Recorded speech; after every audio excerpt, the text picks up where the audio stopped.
The scent of freshly brewed coffee filled the air, a sharp contrast to the quiet hum of boredom that defined my days.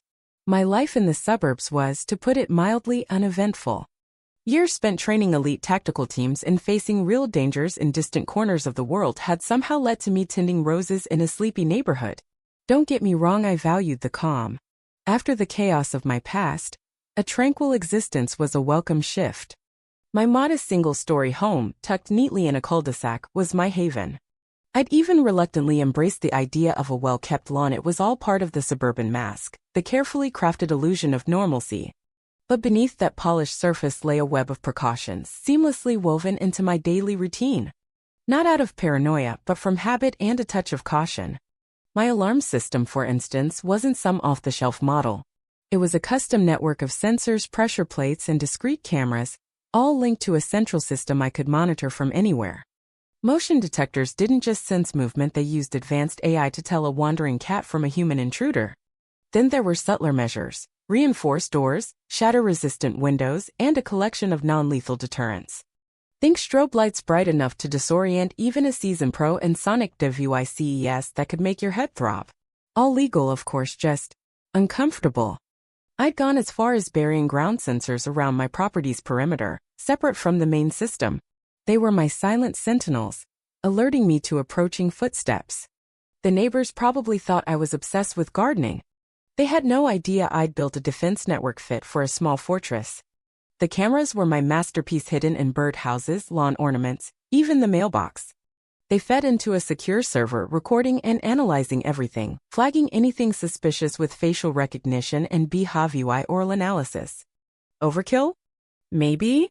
But it kept my mind sharp in a world that felt increasingly mundane. Deep down, I knew this was likely unnecessary. The chances of anything happening in this quiet suburb were slim to none. Yet a restless part of me, forged in high-stakes missions, couldn't shake the sense that trouble was brewing. So I stayed ready. One morning, as I sipped coffee and watched the sunrise, my phone pinged. Motion detected at the front gate. It was 6:00 a.m., far too early for siders. My eyes narrowed as I pulled up the live feed. Two figures in bright orange vests approached, their vests emblazoned with Neighborhood Watch. That's when I knew my peaceful life was about to get complicated. The figures moved closer, their steps clumsy and lacking any hint of stealth. They weren't the hardened threats I'd faced in my past, more like overeager retirees playing at authority. Still, they were on my property, tripping my sensors, crossing a line. Behind them loomed the real orchestrator of this disruption, Margaret Hensley, known to most behind her back as Marge the Menace. As president of the Pine Grove Estates Homeowners Association, Margaret was a force of nature, whirlwind of suburban control. A retired bookkeeper with too much time and an obsession with rules, she dictated everything from approved paint colors to lawn height with unrelenting fervor.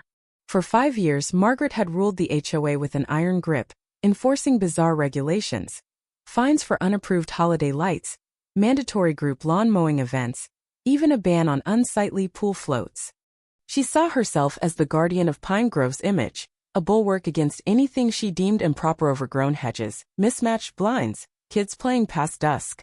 Her latest creation was the Neighborhood Watch, a volunteer group meant to enhance safety. In reality, it was her personal enforcers, a crew of busybodies armed with vests, walkie-talkies, and smug superiority. They patrolled in golf carts, clipboards in hand, ready to scold. Before Margaret's reign, Pine Grove was pleasantly average. Neighbors kept to themselves, mowed their lawns, and nodded politely. But under her, tension simmered, a constant buzz of unease. I stayed out of it, attending meetings, paying dues, but avoiding the petty dramas. To Margaret, my neutrality seemed like defiance. Now, as the orange-vested duo neared my gate, I sensed her focus had locked onto me. Suppressing a sigh, I set down my coffee. This would be tedious but perhaps amusing. The walkie-talkie on the lead patroller crackled with Margaret's voice. Document everything. Be firm. We can't let violations slide. I smirked. The theatrics were almost laughable.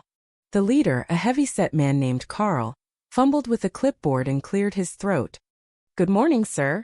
We're with the Pine Grove Neighborhood Watch. So I see, I replied, staying calm, not opening the gate. We're here about several infractions, Carl said, reading from his list. Section 3, Paragraph B, Subsection 4, Lawns must not exceed 3 inches. Yours is. Excessive. Excessive. I raised an eyebrow. Yes, sir. We measured. It's 3.2 inches. I bit back a laugh. My apologies. I'll handle it. He shifted uncomfortably. And Section 7, Paragraph C, Subsection 12. Mailboxes must be painted standard suburban beige. Yours is non-compliant. Non-compliant. I echoed, feigning concern. The second patroller, a woman named Linda with a tight bun, piped up. And the decorative squirrel statue. Section 9, Paragraph A, Subsection 6. All ornaments require HOA approval. Yours doesn't. The squirrel. I said, mock surprised. I had no idea. Ignorance is no excuse, Linda snapped. So my grass is too tall, my mailbox is the wrong shade, and my squirrel's illegal. Anything else? Carl checked his clipboard. Your seasonal wreath. All right, I cut him off. I get it. I'm a suburban delinquent. I'll fix everything. You'll receive a formal notice, Carl said, puffing up. Failure to comply within 7 days means fines. Of course, I said. Wouldn't want to upset Margaret. They mumbled goodbyes and shuffled off, their vests bobbing awkwardly. I chuckled. This was absurd but predictable. Margaret was flexing her power and I wasn't going to play along. Fixing the violations would be easy. Trim the grass, paint the mailbox, hide the squirrel, but something in me resisted. I wouldn't bow to her petty tyranny. I'd ignore the notice and let her escalate. The game was on. The notice arrived the next day, delivered by Margaret herself. She shoved it into my mailbox with unnecessary force. Leah vying it askew. Printed on thick paper, it listed the same issues: grass, mailbox, squirrel plus a new one, an oversized bird feeder. It demanded fixes within 48 hours or face due law 250 daily fines per violation. I tossed it aside, dismissing her overreach. But Margaret wasn't done. Handwritten notes began appearing. A neat lawn shows pride. Proper mailboxes reflect community values. Squirrels don't belong in Pine Grove. I ignored them, betting on her next move. Then things turned darker. One morning, a note taped to my door read, "We're watching you." That wasn't just harassment, it was a threat. I pulled up my security footage. The neighborhood watch had been circling my house, taking notes, whispering. Worse, late-night clips showed them peering into windows, testing doors. They weren't patrolling, they were planning something. This wasn't about grass anymore. It was about control, and Margaret's obsession with dominating everyone. The old instincts kicked in. I upgraded my defenses, fine-tuned alarms, and added new surprises. Margaret was about to make her move, and I'd be ready. At 2:17 a.m., my sensors pinged. 2 orange-vested figures crept through a neighbor's yard, snipping my fence with bolt cutters. I grinned. Game on. I let them advance, triggering low-intensity strobes to disorient them. They stumbled, confused. Then came the sonic devices, a high-pitched hum that made them clutch their heads. Still, they pressed on, fueled by loyalty or stupidity. As they neared my door, sprinklers doused them, and a fake dog growl blared. They screamed, soaked and rattled, but didn't retreat. When Carl reached for the door, I hit the main alarm sirens, flashing lights, chaos. They collapsed, overwhelmed. I stepped outside, calm amid the madness. Good evening, I said. Enjoying your view, I said? Who are you? Carl stammered. The homeowner. And you're trespassing. We're neighborhood watch, he tried. We're breaking in, I finished. On Margaret's orders, right? They nodded weakly. I zip-tied them swiftly. Tell me everything. They spilled it all: Margaret's fixation on me, her orders to find dirt, even hints to break in. I snapped photos of their soaked, zip-tied misery. These will be useful, I said. Leah vying them, shivering, I grabbed a chair and flashlight for a mock interrogation. They detailed Margaret's abuse of power, her unhinged demands. As they finished, a car screeched up, Margaret furious. What have you done to my team? She shrieked. Hello, Margaret, I said coolly. Welcome. Release them, she demanded. They're above the law. I laughed. They broke in. That's a felony. And you're an accessory. They were investigating, she screamed. For what? Illegal roses. I mocked. Admit you're wrong, Margaret. Apologize? Never, she roared. I'll ruin you. I showed her the photos and mentioned my recordings. Her face paled. "You're in deep trouble," I said. "This is about the law now." She stormed off, vowing revenge. I turned to the patrol. "Stay put for the police," I said, cutting their ties. They agreed, eager to cooperate. But as I gathered evidence footage, recordings, photos, I paused. Handing Margaret to the police felt too easy. I wanted her to feel the consequences, to be humbled. I approached the patrol with a new plan. "Wait for the cops or help me teach Margaret a lesson. Your choice." "What do you mean?" Carl asked.